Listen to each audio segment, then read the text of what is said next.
This KFAN podcast is sponsored by Builders and Remodelers, exclusive Twin Cities provider of Elements Windows. Get the highest quality windows at unmatchable value. Visit buildersandremodelers.com for more details. Let's be real. Life happens. Kids spill. Pets shed. And accidents are inevitable. Find a sofa that can keep up at washablesofas.com. Starting at just $699, our sofas are fully machine washable inside and out, so you can say goodbye to stains and hello to worry-free living. Made with liquid and stain-resistant fabrics, they're kid-proof, pet-friendly, and built for everyday life. Plus, changeable fabric covers let you refresh your sofa whenever you want. Need flexibility? Our modular design lets you rearrange your sofa anytime to fit your space, whether it's a growing family room or a cozy apartment. Plus, they're earth-friendly and trusted by over 200,000 happy customers. It's time to upgrade to a stress-free, mess-proof sofa. Visit washablesofas.com today and save. That's washablesofas.com. Offers are subject to change, and certain restrictions may apply. This is Jacob Goldstein from What's Your Problem? When you buy business software from lots of vendors, the costs add up and it gets complicated and confusing. Odoo solves this. It's a single company that sells a suite of enterprise apps that handles everything from accounting to inventory to sales.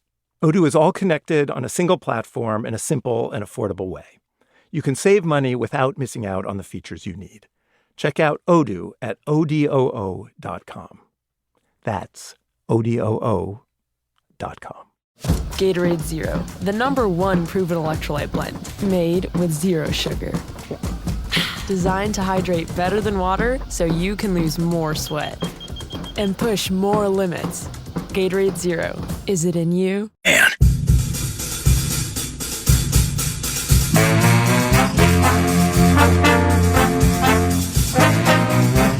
he has no chance.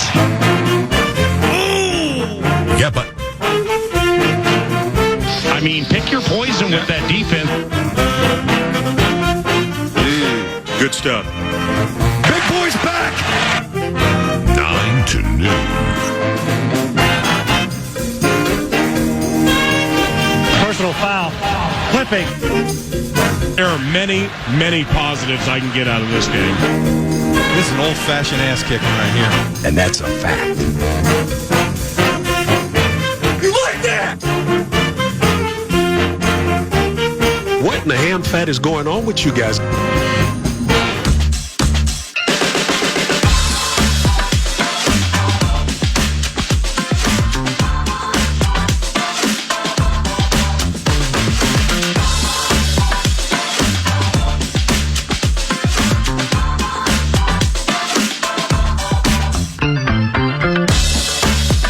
This show is naughty and might make you a potty mouth.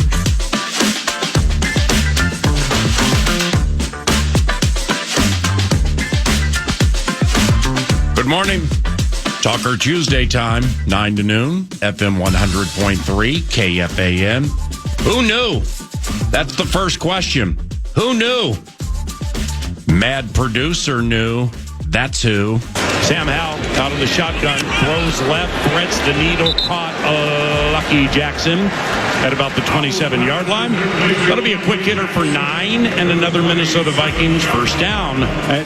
This guy, Lucky Jackson, has run good routes in the preseason and has mimicked anybody from Amon-Ra St. Brown to his brother Equinemius St. L as a scout team receiver for the Minnesota Vikings. They keep giving him money because they like him. Howell throwing right. Caught Lucky. Oh, Lucky Jackson left his feet and brought it in for a Vikings first down. He went up high over D'Angelo Ross for a 17-yard grab, and the Vikings are at their own 44. Dontavian Lucky Jackson, wide receiver, Minnesota Vikings. Played at Western Kentucky from 2015 to 2019. Couldn't find my man with a searchlight in whatever league USA from 2020 to 2022. Maybe the mask they made him wear, emphasis on made him wear, was too big and he got lost in the shuffle of fear and loathing.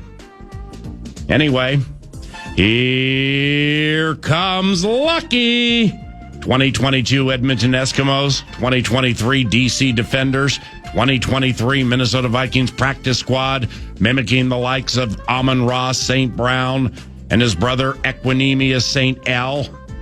O'Connell likes and seems to trust Lucky Jackson, but only the con knew this was part of the equation.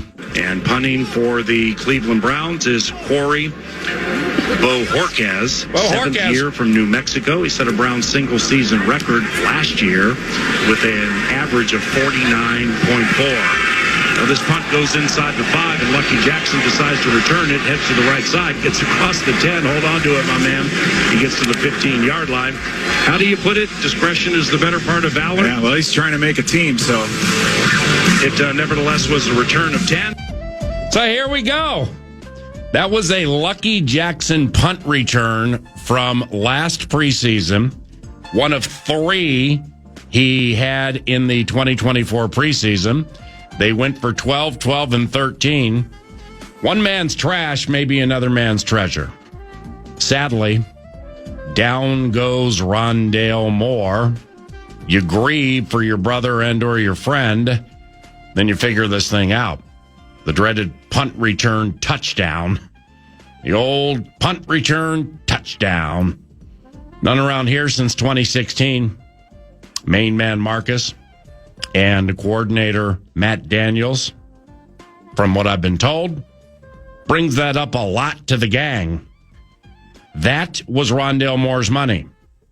Now it's a timeshare and a profit share to the finish line to see who goes active Sundays to catch punts at Soldier Field, where it's known to be windy. You know, Monday Night Football, the season opener. And when walking and talking through it yesterday at the Palatial Purple Paradise, we were perplexed. We were perplexed 9 to noon. The scenario I laid out here yesterday went like this. Moore most likely was making the team, had done it 22-ish times, knows how to catch it, and doesn't panic with these punt returns. Well, all that's dead. So the premise was the person they'd like to return punts needs to be somebody who's making the team and can handle the chore. Well, that somebody just may be Lucky Jackson. Just as Nordo said yesterday, reminding us he absolutely now can make the team as a receiver.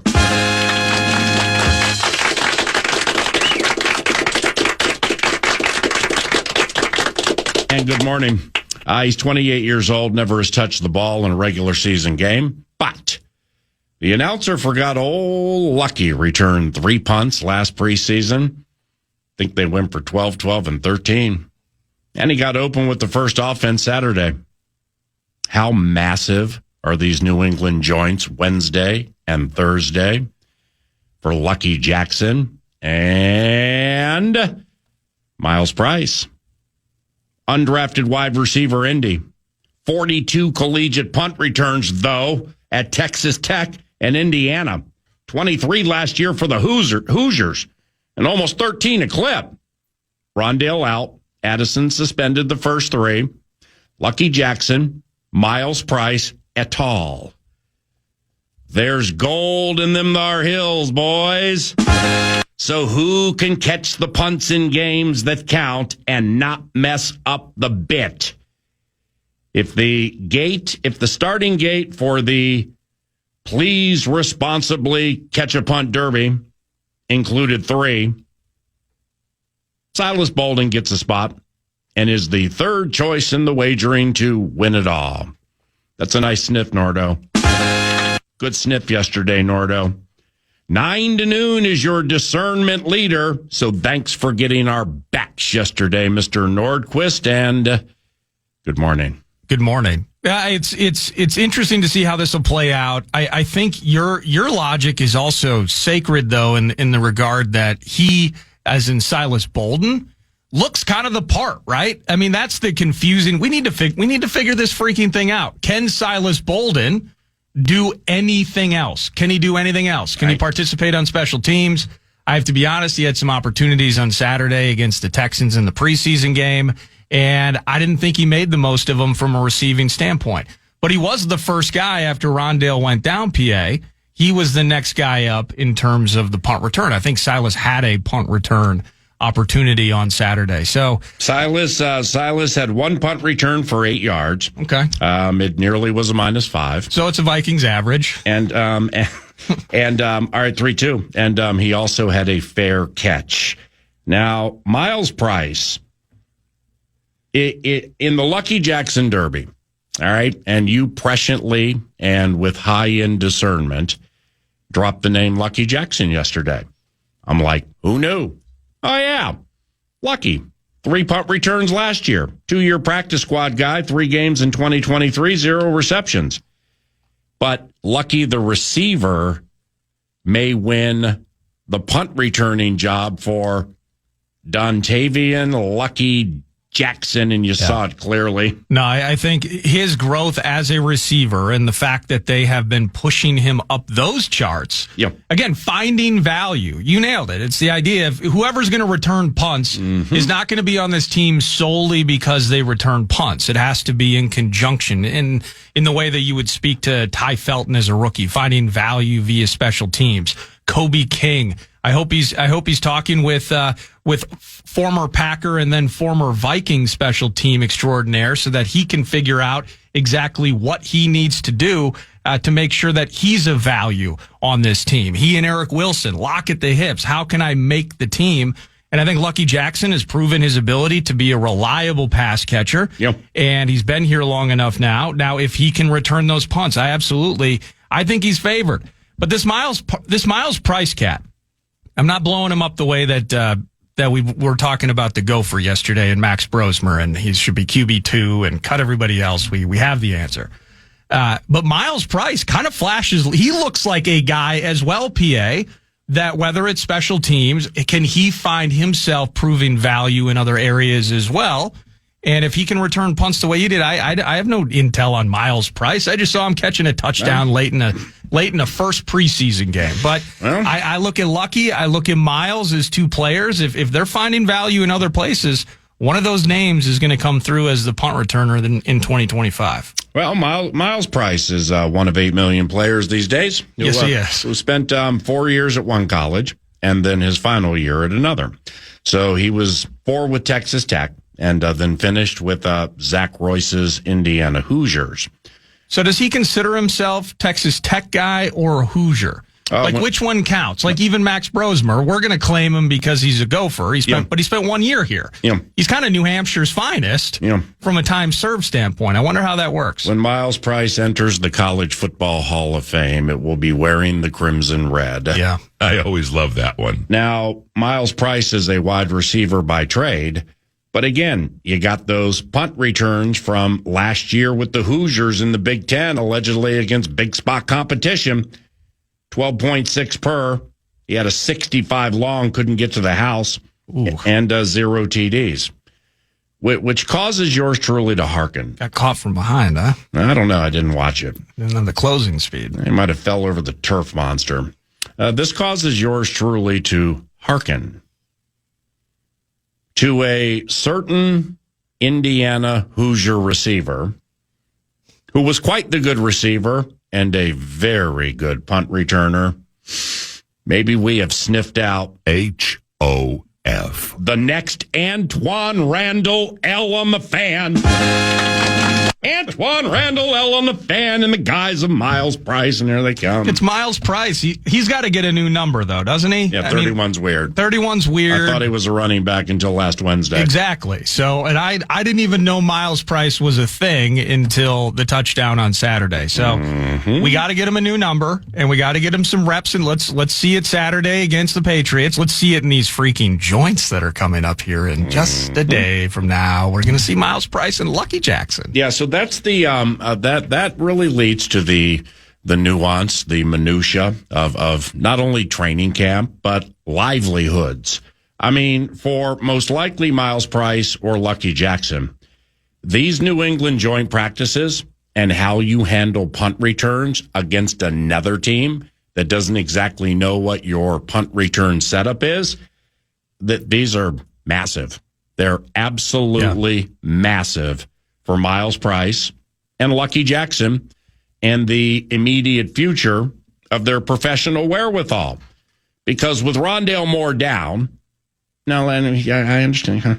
This is 9 to noon. It's an Elite Football Mind Covenant. So you all probably know this, but just in case one person out there happened to miss it, the Vikings' top 5 receivers would be in numerical order 1, 3, 13, 18.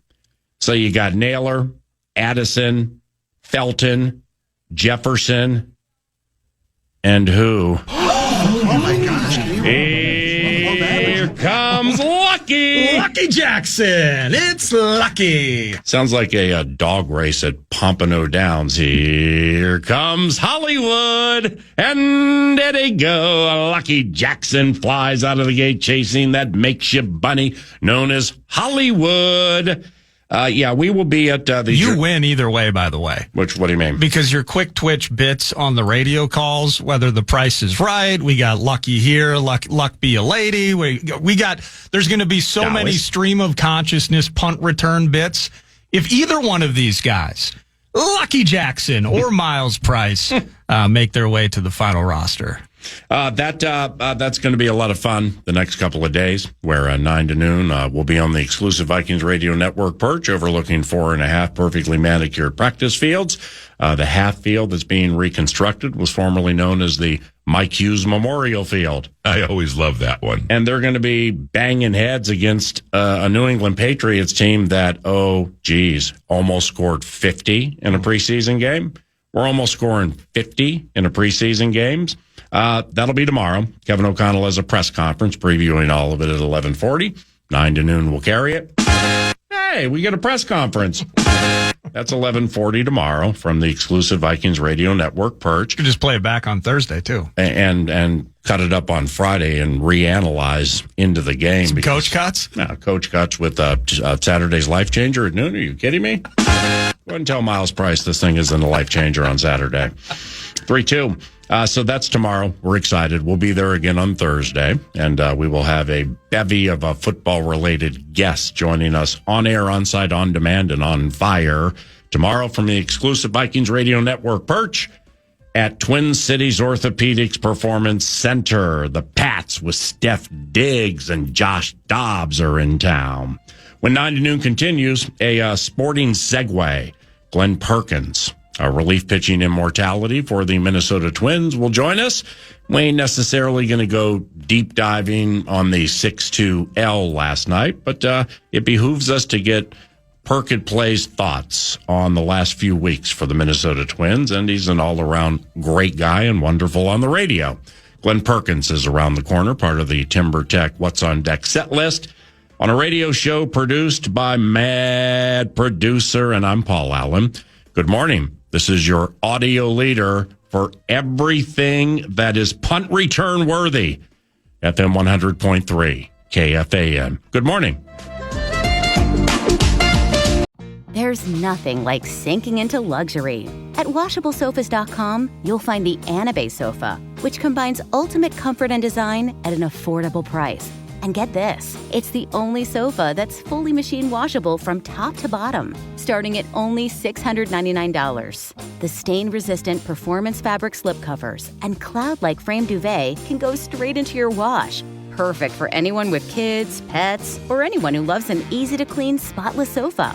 With a modular design and changeable slipcovers, you can customize your sofa to fit any space and style. Whether you need a single chair, love seat, or a luxuriously large sectional, Anabay has you covered. Visit WashableSofas.com to upgrade your home. Right now, you can shop up to 60% off store-wide with a 30-day money-back guarantee. Shop now at WashableSofas.com. Add a little to your life. Offers are subject to change and certain restrictions may apply. This is Jacob Goldstein from What's Your Problem? Business software is expensive, and when you buy software from lots of different companies, it's not only expensive, it gets Confusing, slow to use, hard to integrate. Odoo solves that because all Odoo software is connected on a single affordable platform. Save money without missing out on the features you need. Odoo has no hidden costs and no limit on features or data. Odoo has over 60 apps available for any needs your business might have, all at no additional charge. Everything from websites to sales to inventory to accounting, all linked and talking to each other. Check out Odoo at odoo.com. That's odoo.com. Gatorade Zero, the #1 proven electrolyte blend, made with zero sugar. Designed to hydrate better than water so you can lose more sweat and push more limits. Gatorade Zero, is it in you? Hey, it's Ryan Reynolds here from Mint Mobile. Now, I was looking for fun ways to tell you that Mint's offer of unlimited premium wireless for $15 a month is back. So I thought it would be fun if we made $15 bills. But it turns out that's very illegal. So there goes my big idea for the commercial. Give it a try at mintmobile.com/switch. Upfront payment of $45 for 3-month plan equivalent to $15 per month required. New customer offer for first 3 months only. Speed slow after 35 gigabytes if network's busy. Taxes and fees extra. See mintmobile.com. Man.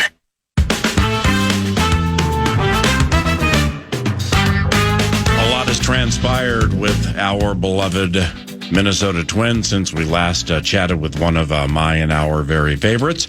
He is Glen Perkins at Glen Perkins via the X Machine. If you would like to follow, as 9 to Noon does.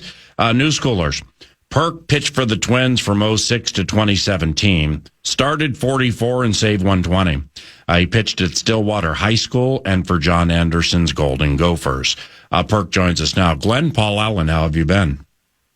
Good morning, PA. Good to talk to you again. I've been great. Yeah, you too. Great. No complaints. You too, bud. We don't do that often with you or with our guests. Just kind of a covenant catch up. But there are just so many young people potentially listening now or podcasting now who may know the name, but they may not know that from 06 to 2017, at one point, Perk started 44. Then he went out and saved 120 at 36 in one season. I feel like it was 2013. With that, just quickly, because I've never asked you this, who initiated the chats a decade and a half ago that, Glenn, you need to move to the bullpen in the closer's role, and were you cool with it? I tell you what. So I was a starter in the minor leagues, and then when I came up at the end of 2006, I was in the bullpen. 2007, I was in the bullpen, and then it was that off season that they moved me back into the rotation. They wanted to see if I could be a starter. I was on board, but truthfully, I felt like I found a home in the bullpen, and not that I didn't want to do it, but move back to starting, but I liked where I was at. And so then there was a couple of years of shuffling, trying to establish myself as a starter in the big leagues, and ultimately, I think it was sometime like August, September of 2010, where I told them, like, let's end this experiment, put me in the bullpen, and let's see what I can do. And then I took off. I always wanted to do that. It fit my mentality better to go to the field every day and prepare to play in the game, as opposed to 4 out of 5 days you're showing up and you're really not part of the team. And then that one day there's a lot on you because if you don't do your job, the team's going to lose. And I didn't love that. And so I really enjoyed that transition to the bullpen and was completely on board. And I would say it was definitely mutual, just because it was clear it wasn't working out as a starter. Well, and they wanted to try to get something out of me being a first-round pick.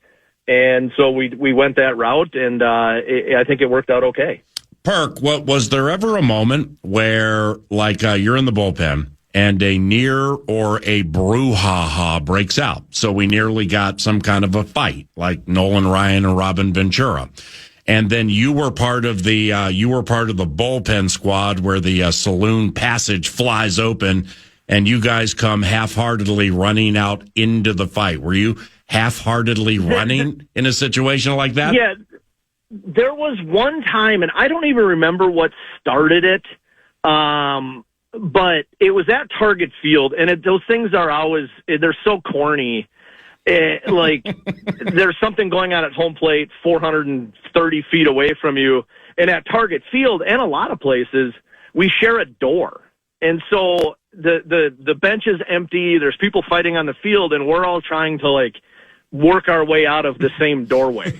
and we're down there in the bullpen, and a lot of times we talk to the other guys. We'll talk to the relievers. Sometimes there's a former teammate of yours on the other side, and so we're sitting there talking, and then all of a sudden we have to go out on the field, and we're like bull rushing out on the field, but also like it's a single file line getting out the door. So it's kind of cheesy. It happened one time, and I don't remember why, but I do remember thinking, this is ridiculous. We're going to run out onto the field. I don't even think we made it to the infield. They never and do. Then we just all walked back. Yeah, the bullpen never makes it to the scrum in time. I mean, very done by rare. the time we get there. Right, but it looks like reinforcement. So maybe like, oh no, here comes Perk. Here come the troops. So we got to stop this stuff right now. So maybe it plays into it that way, you know. Well, and you'll see occasionally, like I said, if you know somebody on the other team when you're coming in from the bullpen, like you might try to like trip that guy like as you're running in, or tackle him, or do like more goofing around than anything, because everybody knows how ridiculous it is. And so yeah, it's those things are always interesting, the way they break down. All right, Perk, with the current squad, they lost last night, but overall, since the purge, that Thursday a few weeks ago, the purge, they've been tough, haven't they? I mean, all those one-run games against Cleveland, and that was the toughest of the series because it started the Friday right after the purge. And then 2 or 3 from the division winners. Well done. 2 or 3 from a Bobby Witt squad. Keisha walks off. Well done. It's not the greatest thing in the world, but they've been tough, haven't they? Well, I tell you what, I think when a team has expectations and struggles, I think we saw it as July unfolded, that a lot of the guys in the clubhouse realized they weren't going to meet their expectations and reach their goals. And I don't want to say that they stopped playing, but they're playing differently, and the motivation goes away. And then when they moved on from some guys, they kind of reset their sights, and a bunch of young guys get an opportunity. They don't care where they're at in the standings. They're in the big leagues, and they want an opportunity to show what they can do. And so you see harder play. You see guys going all out from the first inning to the 9th inning. And they've played better baseball. They've played harder. And there's guys that are hungry on the team right now. And I think it shows. I did the first 8 games after the deadline, first on radio then on TV. And I thought they looked better every day. And it was more fun to watch. There's certainly holes on the team that you can't trade away your 5 best bullpen arms and expect to go out there and shut down anybody, let alone the Yankees in Yankee Stadium. But there's some holes there, but the way the lineup is constructed and the motivations the guys have, they're taking better at bats and they're playing better baseball, and certainly it's more fun to watch. It's more entertaining. Tell us about Luke Keeschel, designated hitter. He's a stud. Well, he's the designated hitter last night, but he plays in the field too, and he did that a day after he walked off a winner against the Kansas City Royals. You say he's a stud. Why? He's a stud. He's got a unique style of play, man. Like hard-nosed grinder. His uniform is dirty in the first inning every game. And you look at his minor league numbers. He played 162 games, so one major league season worth of games in the minor leagues.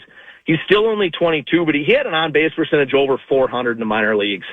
And that doesn't come along very often. That tells you plate discipline, ability to make contact. He hit home runs in the minor leagues. He's hit a couple home runs so far in the big leagues, including one the other way, that walk-off. And he told us all week long, I can't hit the ball the other way because I don't have enough pop to get it out. And then he went up into the flower beds to walk off the Kansas City Royals. He's a highly ranked prospect. I love the way he plays the game, and he's one of those guys that just finds a way to make something happen. And we've now heard a handful of guys in post-game interviews say watching him play makes them play harder. And those guys don't come along very often. I've always felt that way about Byron Buxton. When he's on the field, when he's in the dugout, he raises the level of play of the guys around him. And I think Keeschel's kind of that same vein. And he's going to be really, really fun to watch for the next few years. Yeah, but Buxton is such quality stock when healthy. I mean, seriously, he hits a home run last night off the layoff. I mean, are they recrafting this with Buxton, Royce Lewis, Pablo Lopez, and Joe Ryan for starters? Those four being the centerpieces of where things start. Yes, and I think the most interesting thing going into the offseason is what ends up happening with Joe Ryan. I feel like they need to try to find a way to sign him. They saved a whole bunch of money in the trades. They saved a bunch of money down the line, moving on from Carlos Correa. They've got to find a way to keep Joe, and starting with Pablo Lopez and Joe Ryan in the rotation is a pretty good place to start from. And then obviously with Buck, Royce hopefully continues to figure it out, improve. There's a lot more in the tank from him, and we've seen it, but it's a pretty good starting place. And then you've got some young, more cost-controlled guys, and Keyshawn's on that list. There's something here for them to be competitive next year, but they're going to have to try to find a way to keep Joe Ryan. That's the biggest one of the offseason for me. If they trade him, then they've got to trade Pablo, and we're basically looking at a rebuild, a full rebuild, and I don't know where it goes from there. Right. So I'm selfish because Joe Ryan's one of my favorite pitchers to watch. I love the quote-unquote Joe Ryan experience, and just the way he navigates lineups. It's awesome to watch him pitch. He's super entertaining. And so selfishly, I want him around for that because I like covering him. But also just being a fan of the team. They need to find a way to hang on to him. And that's the number one thing that I'll be watching this offseason. Perk, we both mentioned Royce Lewis. And any idea why he can't get rolling? There's got to be something with the leg injuries, and that can sap a guy's power, which I think is the biggest thing with Royce. He's not hitting home runs. We're seeing some doubles where it's more line drives down the left field line. We've seen him hit a couple of balls to the gap that I feel like if he was fully there, those are home runs. And we've seen that with Byron Buxton the last couple of years with some knee stuff, those kind of things. It's you end up swinging with your upper body. They have good enough bat-to-ball skills, and Royce has good enough bat-to-ball skills to put the ball in play. It just isn't hit as hard as we're normally used to seeing him hit it. And hopefully he can get into the offseason healthy, have a good offseason of work, and then come into next season healthy and maybe be what Byron Buxton was this year, because that was the thing with Buck going into last year. He was healthy going into the offseason so he could get his work in, and he came in this year and he's played unbelievably, and so much of it has to do with lower body health. You wouldn't think it from a hitter, but the lower body, the lower half probably does as much as anything, especially creating power in a swing. And so hopefully Royce will have a good offseason and be able to get off next year at the beginning of the season in the right way. Were you in any way stunned at the deadline when they moved those 10 guys that Thursday? No. I think every guy that was on an expiring contract made sense. Willie Castro, there was a couple other guys, Chris Paddock, Ty France, those guys. I think everybody expected them to move. It wasn't a surprise that they moved Correa just to free up some money. Now, whether that is to facilitate a sale, if that's just because they needed to cut payroll, or if that's because they wanted to try to free some money up to sign Joe Ryan this winter, is to be determined. The other bullpen guys, the thing about bullpen guys, and I throw myself in there, were failed starters. Griffin Jacks was a failed starter. Joan Duran was a starter in the minor leagues that they thought was going to be better in the bullpen.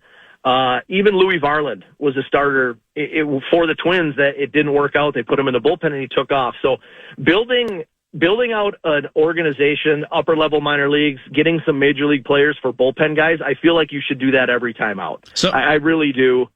And they're going to be able to find more bullpen guys. I'm not worried about that. I think that's the least of the concerns. They tried to build a team around a bullpen, and it worked for a big chunk of last year, and then it stopped working, and it hasn't worked since. And so I think it made sense to make the moves they made. Well, when you say it's not a problem finding bullpen guys, why is that? I mean, is the system loaded, or what do you mean? Because everybody's stuff ticks up when they don't have to throw 100 pitches every 5 days. Griffin Jacks was a starter. He threw 92 miles an hour. Louis Varland was throwing 92 miles an hour. I was throwing 90 miles an hour. You get put in the bullpen, all of a sudden you're throwing 5 to 7 miles an hour harder, and everything plays better. And so there's guys in the minor leagues, I think that you groom as a starter, you hope they work, and then if they don't, you can put them in the bullpen, and almost every guy has their stuff improve when they move to the bullpen. They eliminate pitches, they throw harder, and typically become better pitchers, and it's been proven year over year, going way back to Joe Nathan is another one. He was a starter in the major league. So It's not uncommon at all. And there's some guys I think that have made some starts for the Twins this year and last year that I could see them moving to the bullpen. And there's guys in the minor leagues that they'll do the same thing with. Brock Stewart was a guy they signed for nothing and they got a ton out of him and then made a trade. So that should be the last thing that when you're building a team that you should worry about. I think they got a bunch of good players in return, and hopefully someone will pan out. And then they can fill in the back end of the bullpen with other guys and find pieces that fit. Glen Perkins, 9 to noon. Time for two more. The bomb. The Yankees, just quickly. The Yankees, quite the polarizing team. They back Goldschmidt 7th. I mean, seriously, an embarrassment of TV money generated riches over there for the Yankees. Those TV deals are so key in Major League Baseball, but I mean, they're batting Goldschmidt 7th. So I mean, they just they got it going on a little bit when they start hitting, right? They're tough. They've always been like that. I mean, I remember games that I had to start against them, and Bernie Williams and Jorge Posada, who are borderline Hall of Famers, were hitting 7th and 8th in that line in their lineups. It's always the way it's been, and they're really tough to play anywhere. They're especially tough to play in Yankee Stadium because outside of left center to right center, that ballpark is a joke, and balls that are out everywhere else are home runs in Yankee Stadium, and they know how to hit them. They know where to hit them. And it's just relentless. It's the relentless nature of it that you don't feel like you have a break when you're facing that kind of a lineup. And so it's mentally exhausting for a pitcher. I thought Zebby did great for a young guy in that stadium against that lineup. He gave up 3 solo home runs, but he punched out 9 guys. That's a start you'll take every time out, especially from a young guy. But it's a tough lineup, man. It's no fun. That place is way more fun to go as a broadcaster when you know as long as you don't swear on air, you're going to win the game. It's a really difficult place to go play. Lastly, and you know more about it than all of us, but the American League is wide open for the World Series, isn't it? I mean, you got Toronto, Boston, and the Yankees, top 3 in the East. Tigers still kind of running away with the Central. The Astros have a 1-game lead over the Mariners. The Rangers are starting to get a little sneaky, but it just feels like the American League is wide open. It is. The Astros are really good. I think the most worrisome team for everybody else come playoff time would probably be the Mariners because they have the best pitching. They don't hit, and it's tough to hit at their ballpark, T-Mobile or Safeco or whatever they call it out in Seattle. It's a tough place to hit, but they have the best pitching staff. And so I think in a short series, they're concerning. But who knows? I mean, it comes down to health and luck in the playoffs, and that's really it. And I think it is wide open, and I don't think anybody could make a confident prediction in who's going to come out of the American League and go to the World Series. You know, when I look at the standings, Perk, every single day, I just always marvel at the Colorado Rockies run differential being minus 330. I mean, you can take the Natties, the Ratty Natties at minus 146, the Athletics minus 101, and add another team in there.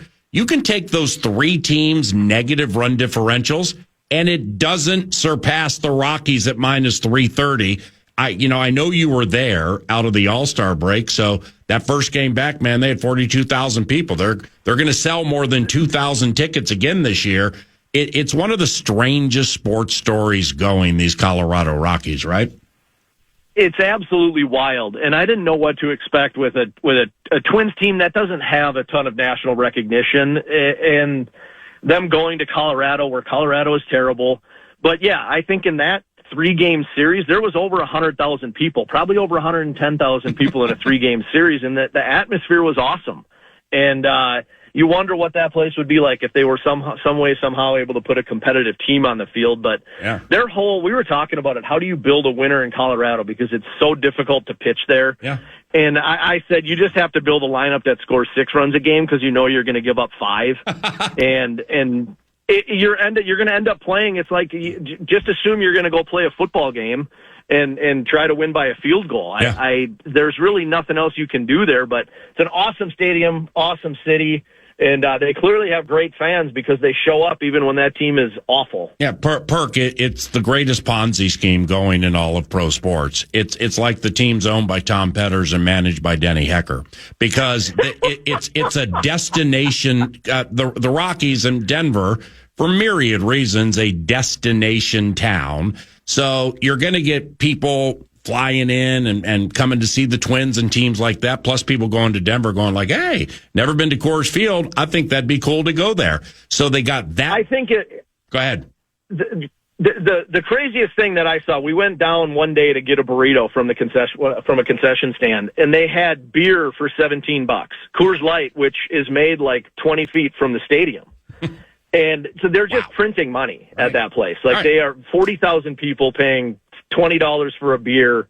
I can't imagine how much money those owners are making. And when you talk about a Ponzi scheme, man, they're printing money at that place. It's wild. They never bring in the new age Larry Walker. They never bring in the new age LeGrand Schott, Andres Galarraga, or Todd Helton. You never have a Billy Swift or a John Burkett. Their first, second, and third round draft picks the last 5 or 6 years have been terrible, except for maybe Jordan Beck. It's unbelievable how they're running that thing there. They're crushing. People love it. They don't get super loud that they never win. They just enjoy the dispensaries around the park, taking in the game, and heading into a Friday or Saturday evening. You know. And what's the point of trying to field a competitive team when you can have a payroll as small as theirs and still pack the stadium? Right, man. There's no motivation to spend more money. Hey, you're the best, man. I really enjoy having you on the radio show, and look forward to seeing you during the football season. Maybe a Buffalo Wild Wings Lakeville or something like that. Okay, let's do it. All right, see you, Perk. All right, PA, thank you. That's Glen Perkins. He's Twins pitching immortality. Really, really good on the radio and TV, too. And we thank him for his inclusion 9 to noon. Vikes Bites are next. Tired of spills and stains on your sofa? WashableSofas.com has your back. Featuring the Anabay collection, the only designer sofa that's machine washable inside and out, where designer quality meets budget-friendly prices. That's right, sofas start at just $699. Enjoy a no-risk experience with pet-friendly, stain-resistant, and changeable slipcovers made with performance fabrics. Experience cloud-like comfort with high-resilience foam that's hypoallergenic and never needs fluffing. The sturdy steel frame ensures longevity, and the modular pieces can be rearranged anytime. Check out WashableSofas.com and get up to 60% off your Anabay sofa, backed by a 30-day satisfaction guarantee. If you're not absolutely in love, send it back for a full refund. No return shipping or restocking fees. Every penny back. Upgrade now at WashableSofas.com. Offers are subject to change and certain restrictions may apply. This is Jacob Goldstein from What's Your Problem? Business software is expensive. And when you buy software from lots of different companies, it's not only expensive, it gets confusing, slow to use, hard to integrate. Odoo solves that, because all Odoo software is connected on a single affordable platform. Save money without missing out on the features you need. Odoo has no hidden costs and no limit on features or data. Odoo has over 60 apps available for any needs your business might have, all at no additional charge. Everything from websites to sales to inventory to accounting, all linked and talking to each other. Check out Odoo at odoo.com. That's odoo.com. Gatorade Zero, the #1 proven electrolyte blend, made with zero sugar. Designed to hydrate better than water so you can lose more sweat and push more limits. Gatorade Zero, is it in you? I've got Dan Morgan here on the pod. Say hi, Dan. Hey, how's it going today? It's going good, man. Tell us who you are and what you do. I'm Dan Morgan. I'm an attorney and a managing partner at Morgan & Morgan, which is America's largest injury law firm. That's pretty awesome. I think I saw a billboard of yours recently that said 20 billion won. 20 billion is an insane number. Yeah, 20 billion recovered. It's actually, I think, somewhere north, probably closer to 22, 23 after this year. And each year we get bigger and badder and our army grows. So the number will hopefully keep getting bigger and bigger as time goes on. Awesome. So how does someone get in contact with Morgan & Morgan? What would I do if I got into an accident? Probably the easiest way is dialing pound law. That's pound 529 from your cell phone. We are always open. Our call center is always waiting to take your call. 24/7, 365. Wow. Dan Morgan from Morgan & Morgan, America's largest injury law firm. Thanks for coming by the show. Thanks for having me. Visit forthepeople.com for an office near you.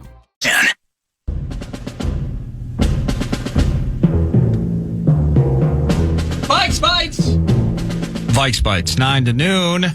Vikes Bites are presented by Thousand Hills Lifetime Grazed Grass-Fed Beef. And you can shop online. Box of meat shows up at your doorstep. You can learn about regenerative agriculture and why it produces such an elite, nutrient-dense slab of beef that you can enjoy. Local Coburns, Co-ops, Kowalski's, they're proud sponsors of Gophers Athletics. Oh, and it's a Minnesota company, so we love that too. Support local. Matt and everybody up in Clearwater. Thousand Hills. How about the Minnesota Vikings? There's going to be 1,000, it feels like, former members of the Purple as part of these joints. Now, I'm just going to I had to check out the depth chart. I had to dig a little bit deep. But as these joint practices lift off tomorrow, oh, by the way, Max Brosmer was doing nothing to quell the steam on him yesterday. Some elite 40-yard touchdown pass, the whole thing. Everyone's loving Max. We can get to that. But tomorrow with the joint practices, Wednesday and Thursday at Twin Cities Orthopedics Performance Center. As you know, 9 to noon is going to be on site. Pumped for that. But I can't believe I hope that I got them all. So I'm going to start here. Stephon Diggs. Stephon Diggs is now a member of the New England Patriots. Stephon Diggs, I believe he's working his way back, like he's on the field handling business, that the ACL is behind him. No, he's practicing. He's going to be in the mix. So there's Stephon Diggs. You'll see him tomorrow. Garrett Bradbury. How about Garrett? I love Garrett, by the way. Garrett, super awesome dude, and we can go down the road, coming out of NC State, you thought he was like the strongest guy in the history of the NFL, absolute tough guy. Didn't necessarily always play that way, it felt like. And, of course, he moves on. Still thought he would be here. And Ryan Kelly, still one of, the most surprising moments of the offseason for me. I thought Garrett would play another year, and then he would move on, but here we are. You're going to get to see Garrett Bradbury tomorrow. You're going to get to see, this guy made a ton of memories here. Verderian Lowe, PA. Verderian Lowe. Oh, the offensive lineman from Illinois. Yeah, it was like a 5th or 6th round draft pick, and he was very quickly sent out east. That was a couple years ago. Kairos Tonga. Kairos Tonga is going to be back. So Tonga used to battle Bradbury in practice, and now Tonga gets to battle Bradbury in practice in the AFC wearing the red, white, and blue. Now, I think the plan was at one point, this is 2-3 seasons ago, because Tonga has since, I think he was with Arizona most recently, so he's had a couple of stops since he left Minnesota. Yep.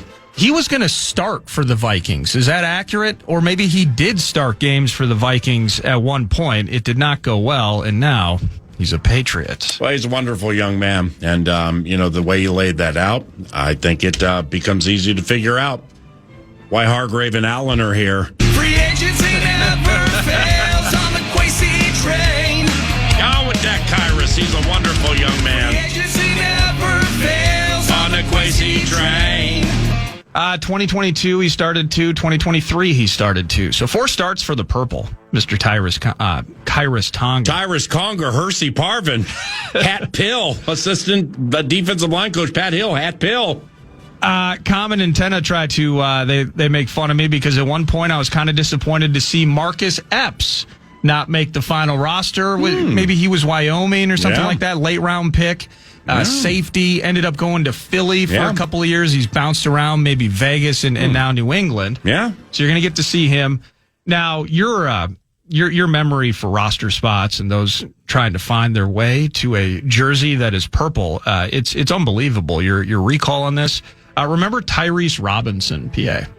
Here's to you, Tyrese Robinson. Zimmer loved you more than you could know. Whoa, whoa, whoa. Actually, it's here's to you, Edmund Robinson. Oh, yeah. Who I saw on the sideline for the night practice, and he still looks like he can play. Edmund Robinson in town? I'm pretty sure it was. But you know what? After dropping that. After that Flores bit. Yeah. Hey, Flo, Brian. Oh, wait, sorry. 8 people turned around. I did it to another person last. Yeah, we need 53 active players in the practice squad and the Bears, and oh my. And the key to it, names on the back of jerseys, etc. We just need all of that to start happening. Yes, I think it was Edmund Robinson. Oh, well, Tyrese, he was on the practice squad a year ago. So technically he was here in Minnesota. Right? Yes, indeed he was. Out of Oklahoma. He was a big one. Undrafted, and now he's with the Patriots. Moving on. Wow, there are more? How about, yes, there are. How about this guy, John Parker Romo? It's officially eliminating the John now. It is just Parker Romo? Yeah, he's going by Parker Romo. They are rostering 2 kickers. They are. Some kicker, his last name begins with a G. It's Andy. Well, it's tough. It's Borregales Borregales. Yeah, something like that. But that's a 6th-round rookie they drafted, battling with Parker Romo for a spot. Well, Borregales. He got the first opportunity in the game. They ran up like 48 on the Commanders, and it was good from 27. Here comes Parker Romo. I think the kids would say, hold my beer.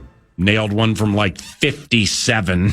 So he's still doing Parker Romo things. Well, and he'll forever live in Vikings lore. Isn't that what we do? I mean, he will forever be a part of that thrilling, what was it, like 12-7 at Jacksonville. He kicked all our field goals, and he's the reason we won the game. Right. 3 picks from Darnold, but Parker Romo, right, in a pinch because the Alabama rookie was ailing, he won us a football game. He won us a football game when the Alabama kid was down, and it just further proves the mettle of those in quick twitch fashion, bringing in people who help. Free agency never fails on a Quasi train. Parker Romo from 40 and sky. Free agency never fails on Nordo's train.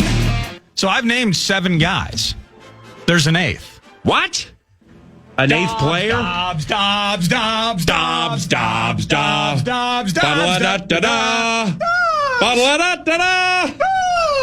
Bob. Here comes Josh Dobbs, who wants to be called Joshua Dobbs, and they roster 3 quarterbacks. Make Dre will be getting his fill during Wednesday and Thursday in the joints, so ain't going to be no Drake May on Saturday. So we're going to get an overdose and or some significant clock with Dobbs.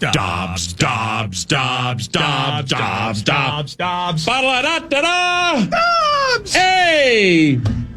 Well, I'm just hoping everyone stays healthy at camp. And there are other quarterbacks named like Woodbridge or Woolbridge or something like that. I've never heard of it. Ben Woolbridge. Indeed. So 8, it's I just, of all the joints, there's usually a guy, it's 6 degrees of separation from the purple, but 8 freaking former players are going to be here.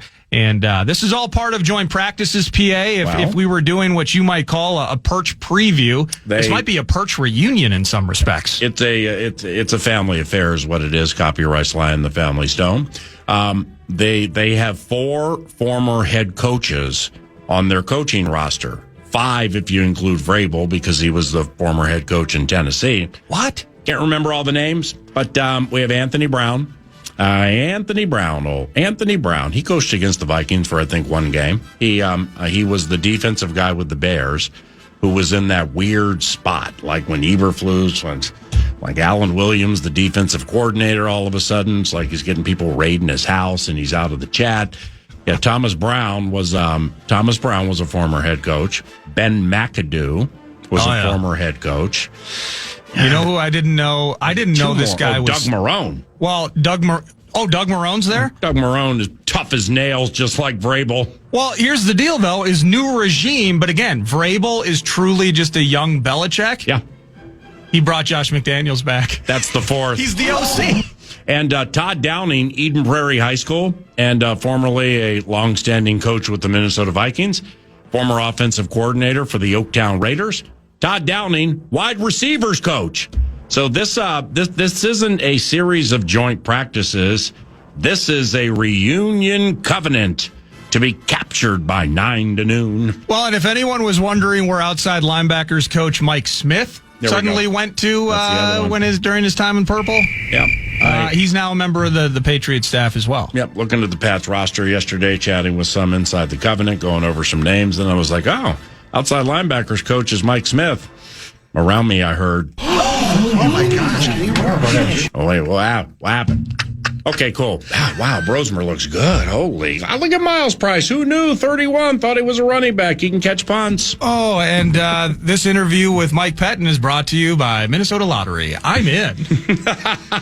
Vikes Bites, which is always brought to you by Thousand Hills Lifetime Grazed Grass-Fed Beef. So as part of that, of course, one-on-ones, the players who will be participating in it. I did find a couple of audio clips here, and they're going to be very similar, but for instance, Will Fries on the joint. I'm really excited for joint practice. It's always fun to go against somebody else.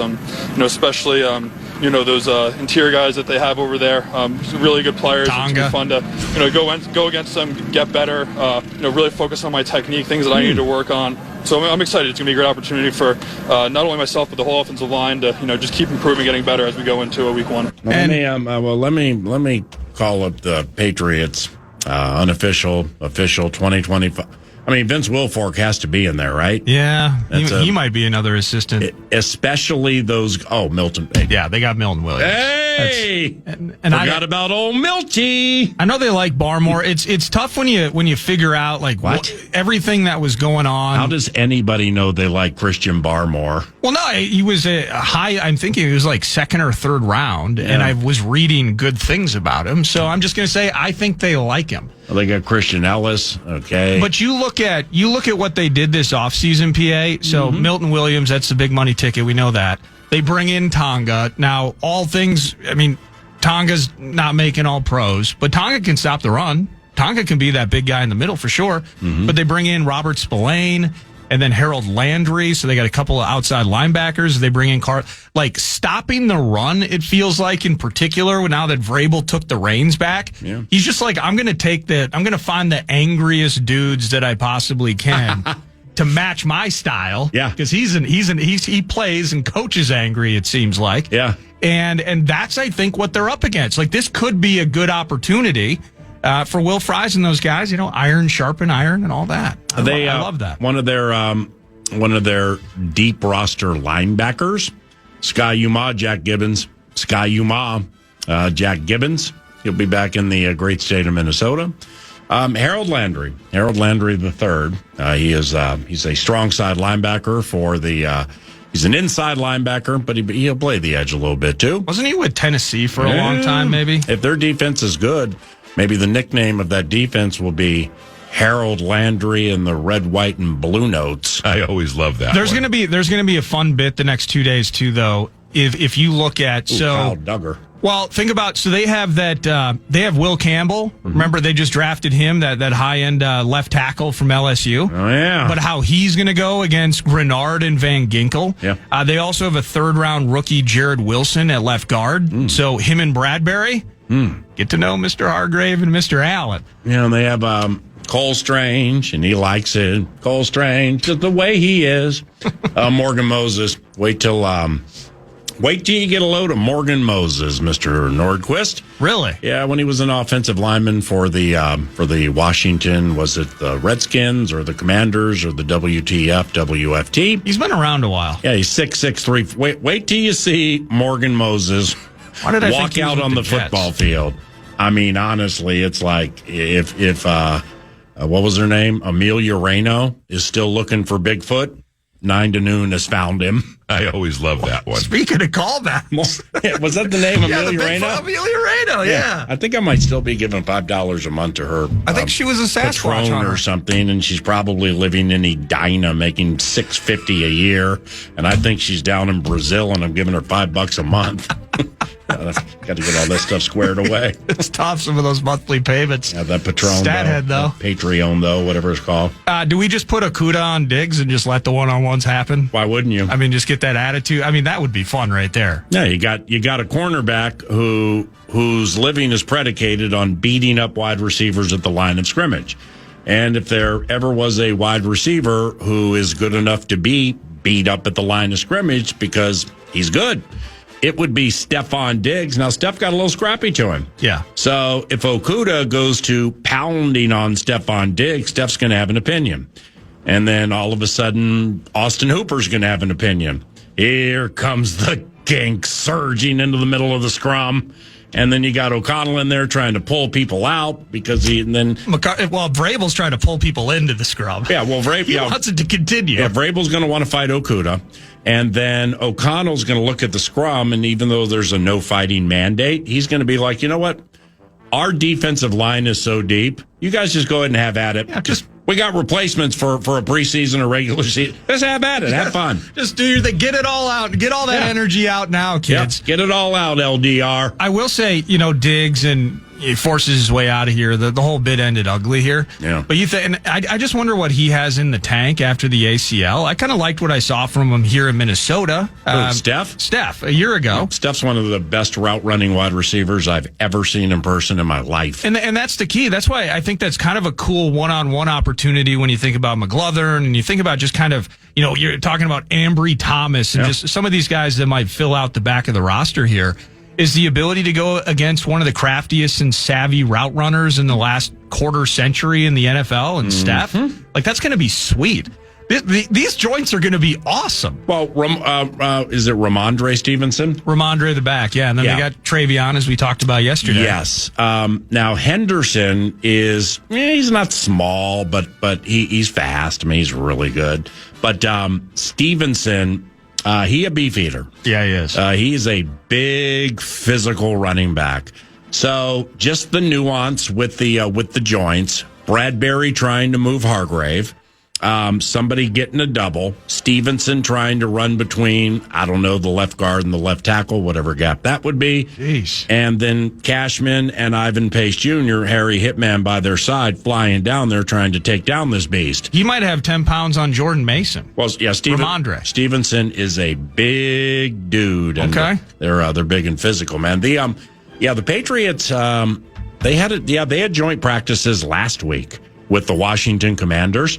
And there was a nasty fight, and fights break out at joint practices in the NFL all the time. But there was a Giants joint practice fight within the last few years where that was really bad. I mean, it might have been. Wasn't there an assistant coach of some sort that was either egging it on or maybe even getting into the fight? I thought there was a controversy about that with the Giants. There might have been assistant coach going like, "What? Then somebody took off their helmet and was like, bye, and ran. Who's the receiver? Neighbors? Yeah. Like Neighbors? Yeah. I think Neighbors was involved in one. And it started to get really bad. But see, last week, there was, I don't know who the safety or the linebacker was for Washington. But Travion Henderson, this rookie running back, well, his role on that play, in the business, we call it blitz pickup. He hit that defensive player so hard on the blitz pickup. I mean, he basically knocked him out of his cleats. So, yeah, he did his job. Well, the defensive guy didn't like it, and either did the Washington defensive side of the ball. So, of course, a fight broke out, and it got to be a little nasty.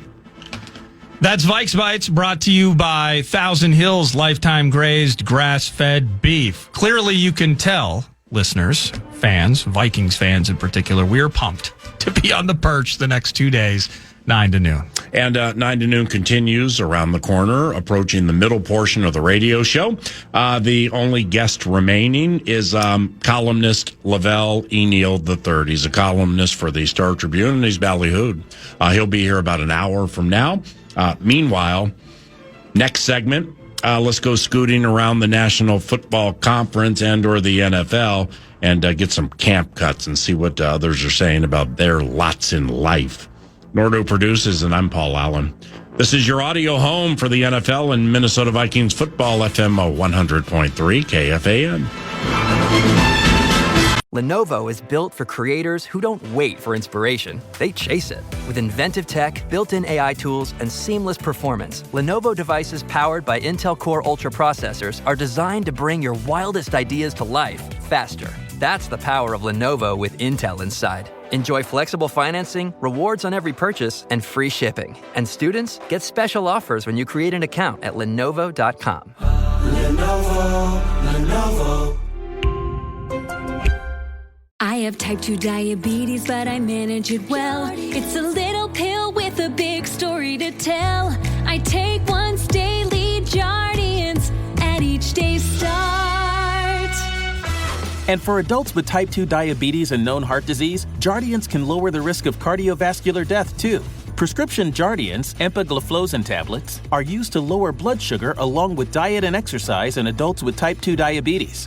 Jardians is not for use to lower blood sugar in people with type 1 diabetes and not for people with type 2 diabetes who have severe kidney disease. Serious side effects include increased ketones in blood or urine, which can be fatal. Stop Jardians and call your doctor right away if you have nausea, vomiting, stomach pain, tiredness, trouble breathing, or increased ketones. Jardians may cause dehydration that can suddenly worsen kidney function and make you feel dizzy, lightheaded, or weak upon standing. Genital yeast infections in men and women, urinary tract infections, low blood sugar, or a rare life-threatening bacterial infection between and around the anus and genitals can occur. Call your doctor right away if you have fever or feel weak or tired, and pain, tenderness, swelling, or redness in the genital area. Don't use if allergic to Jardians. Stop use if you have a serious allergic reaction. Call your doctor if you have rash, swelling, difficulty breathing, or swallowing. You may have increased risk for lower limb loss. Call your doctor right away if you have new pain or tenderness, sores, ulcers, or infection in your legs or feet.